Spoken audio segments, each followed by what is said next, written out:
In this video, we are going to show you how to combine multiple sources in Poppy AI. Now, combining multiple sources is practically using different sources. As you can see here, we have a couple articles, scholarly articles from Google Scholar, and a YouTube video, right? This is, example topic is about the Belmont Stakes, which is the third race for the American Triple Crown in thoroughbred racing.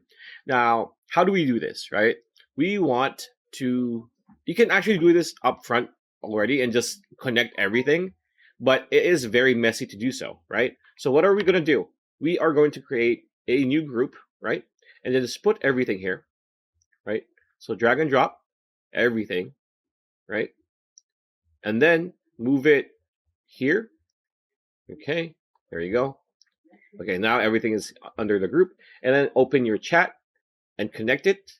There you go. You can combine these sources to create an article, a report, or whatever. So we can just go and say, I want you to create a 5-paragraph report about the Belmont Stakes using the resources on the group linked. Press enter.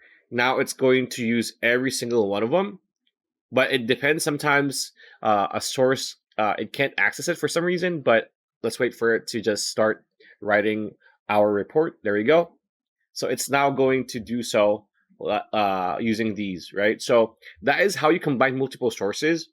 It's going to use these three media. So 2 scholarly articles and this recent video. I could even go as far as say, can you format it APA style to be more, efficient and professional looking, right? And it's going to rewrite the article in the APA format. There we go.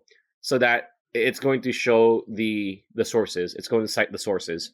So that's pretty much how you do it. If you're interested in trying out Poppy AI, you can get a $25 discount when you click on the link in the description below. Pretty much it. That's a video. Hope you liked it. Like, comment, share, subscribe, ring that bell icon. We'll see you on the next video.